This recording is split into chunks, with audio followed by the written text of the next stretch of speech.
Jangan dalam pengalaman spiritual hanya mencari kesaktian, ya, berwirid supaya dapat hikmah, supaya misalnya lagi ada proyek, supaya proyeknya tembus, terus baca Quran dengan ayat tertentu. Walaupun itu boleh, tapi orang ini sedang berjalan dari makhluk kepada makhluk. Atau misalnya, kenapa belajar tasawuf? Supaya saya bisa mendapatkan ketenangan. Tenang itu makhluk atau bukan? Tenang itu makhluk atau bukan? Makhluk, arti makhluk apa? Ciptaan. Tenang itu dicipta Allah atau bukan? Dicipta Allah. Oleh karenanya, jika orang cari ketenangan, berarti dia hanya berpindah dari makhluk kepada makhluk. Apalagi cari khusyuk.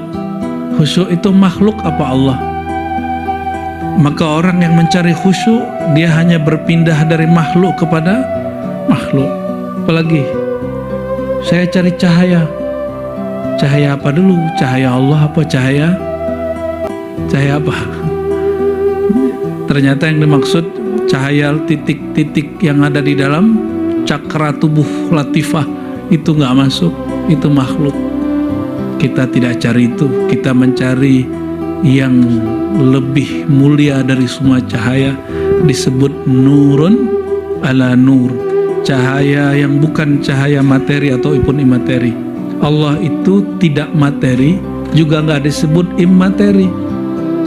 Allah itu munazzah an kullim minhuma. Allah maha suci dari sebutan materi ataupun materi. Cukup katakan dialah yang zahir, dialah yang batin, dialah yang awal, dialah yang akhir. Itu cukup. Kenapa kita nggak sebut Allah itu imateri? Karena Allah mengatakan dirinya zahir. Dan imateri itu bisa jadi ruh, bisa jadi jiwa. Ruh dan jiwa bukan materi. Maka kalau kita katakan Allah bukanlah materi, tapi dia adalah imateri, orang ini akidah halus sunnahnya perlu diperbaiki lagi, bukan disesatkan, Bang Dik. Jangan berlaku seperti tukang cari kesalahan orang, ya. Kita ini kalau bisa ada kesalahan orang kita tutup.